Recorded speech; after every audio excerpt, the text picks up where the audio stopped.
उन्हें फार मारिया है, आ भी बजा है, आ भी मेरे बच्चे ने वजे ने, आ भी बजे ने, उनका कन्न भी टुट गया, उनके बस भी टुट गए ने।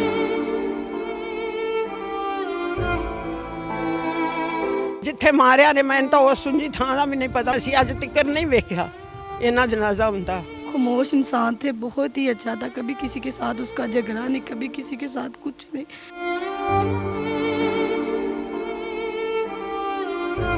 अस्सलाम वालेकुम जी, मैं हूं फैसल खान सूरी और आप देख रहे हैं एनजी मीडिया। आज मैं मौलन वार्ड में मौजूद हूं जहां पे एक अफसोसनाक वाकया पेश आया। 2 मासूम बच्चों के बाप को कत्ल कर दिया गया। कत्ल करने की क्या वजह थी? मेरे साथ मकतूल की वालिदा और उसकी बेगम मौजूद हैं। सारा वाकया इन्हीं से जानने की कोशिश करेंगे। माँ जी मैनू दसो की होया सी, सारा मामला की सी? करो क्या है, अपनी पहली तो लगाई जाता सी, मैं घर हाँ बेटा, मैनू की पता होवे। उन्होंने आख्या कि इहदे बंदा ये बेली सी, ਉਹਦੇ वास्ते गया सुलह वास्ते। ते कोलों बेली दा नाम की सी? कोलों लंघिया ना ठाड़ा अपनी जमीन ते लगा जांदा सी। नाम अहमद अली सी, ਜਿਹੜਾ ਉਹਦਾ बेली ਉਹਦਾ नाम काशिफ अली सी। ਤੇ ਉਹਨਾਂ ਫਾਰ ਮਾਰਿਆ ਹੈ, ਆ ਵੀ ਵੱਜਾ ਹੈ, ਆ ਵੀ ਮੇਰੇ ਬੱਚੇ ਨੂੰ ਵੱਜੇ ਨੇ, ਆ ਵੀ ਵੱਜੇ ਨੇ, ਉਹਦਾ ਕੰਨ ਵੀ ਟੁੱਟ ਗਿਆ, ਉਹਦੇ ਬਸ ਵੀ ਟੁੱਟ ਗਏ ਨੇ। ਮੇਰਾ ਬੇਬਟਿਆ ਦਾ ਕਮਾਲਾ ਬੱਚਾ ਹੋ ਗਿਆ।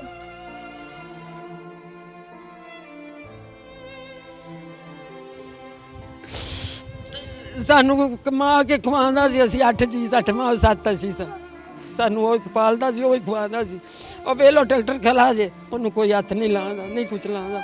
ਉਹ मेरा बच्चा है, वो बस पट्टे ही पाता है और कुछ नहीं करता। अली की कोई दुश्मनी थी किसी के साथ? कोई दुश्मनी नहीं, कोई लड़ाई झगड़ा हुआ? ना मेरा पुत्र नहीं सी लड़दा। किसी का बच्चा लगा जाता, उन्हें प्यार किया, उन्हें मूँह सिर चुम्या, उन्हें पैसे दिते ने। बच्चा बच्चों नाल प्यार करता सी, ये तो नहीं कि नहीं सी करता। कितनी देर होगी इस सारे वाक़े को? ये अज 1 महीना 22 दिन हो गए। कोई कानूनी कार्रवाई हुई? नहीं, कोई नहीं हुई। पुलिस ने कोई एक्शन नहीं लिया? नहीं, साढ़े घर आया ही कोई ना, सानू ना पूछया।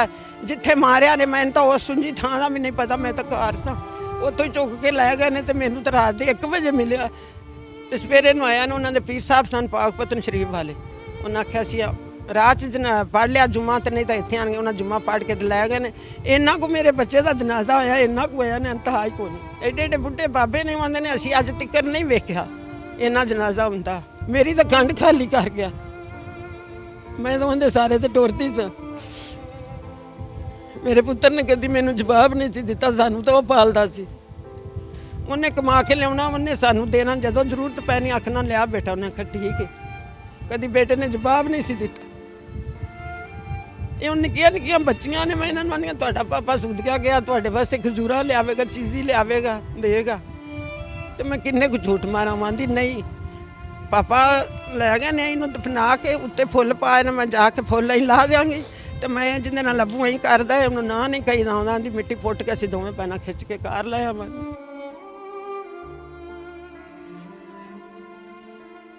एडा मेरे पुत्र दा मूँह सी, एडी एडी मोटी अख ते एडी एडी मोटी मुछ ते जवान सी। मैं तो गलियां दी फकीर नहीं हो गई हूं। बहन मुझे ये बताओ, कितना अर्सा हुआ था अली की शादी को आपके साथ? भाई 6 साल हो गए थे। कितने बच्चे हैं आपके? भाई 2 बेटी हैं। क्या उम्र है उनकी? एक की 3 साल, एक की 4 साल है। कैसा इखलाक था अली का? बहुत अच्छा था इस अली का इखलाक, बहुत ही खामोश इंसान थे, बहुत ही अच्छा था, कभी किसी के साथ उसका झगड़ा नहीं, कभी किसी के साथ कुछ नहीं, बहुत अच्छे थे इंसान थे वो।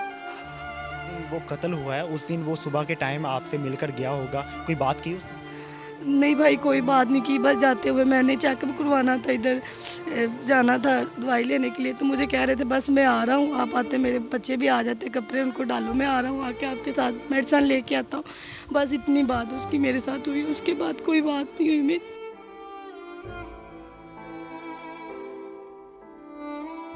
अब भाई बच्चों को मैं क्या जवाब दूँ? वो मेरी बड़ी बेटी फर्स्ट आई है, उसको उसका पापा के साथ वादा था कि पापा मैं फर्स्ट आऊँगी तो मुझे गाड़ी लेके देना। हमारी कोई बात नहीं सुन रहा, हमें कुछ कोई इंसाफ नहीं मिल रहा। बता, ये छोटी छोटी बच्चियों को अब मैं क्या बताऊँ, कहाँ पापा गए हैं? लोग कहते हैं कि बच्चों की बुनियाद सच्चाई से करो, मुझे हर दिन नया झूठ बोलना पड़ता है। छोटी छोटी बच्चियों कुछ भी नहीं हो रहा। अब क्या वजह है? क्योंकि हमारे पास कुछ देने के लिए नहीं ना है। हमारे जो चेयरमैन इधर के फरूक टांड, वो उनके साथ मिले हुए हैं, वो उनके साथ जाते हैं, कानून को ख़रीद लेते हैं। हमारे पास इतना पैसा नहीं है कि हम दे सके। बताया अभी ये बूढ़ा बाप उधर पैसे लगाए कि मासूम बच्चियों की ख्वाहिशें पूरे करें। जिन 2 ग्रोह में लड़ाई हो रही थी वो कौन थे? वो आपस में कज़न थे, आंटी ज़ात के दोनों थे। तो उनके एक के साथ उनका यानी कि वो दोस्त थे ना, तो बस उसकी इतनी गलती थी कि वो अपने दोस्त के साथ रात को थाने में गया था, बस इसके अलावा उसका कुछ नहीं था, इस लड़ाई झगड़े में कुछ भी नहीं था। तो बस इतनी सी गलती की वजह से उसको इतना बड़ा, एक छोटी सी गलती ने इतनी बड़ी सज़ा दे दी कि सिर्फ अपने दोस्त के साथ थाने में FIR कटवाने के लिए गया था। देखते हैं कि इस मुल्क में रहते हुए क्या इस फैमिली को इंसाफ मिल पाता है।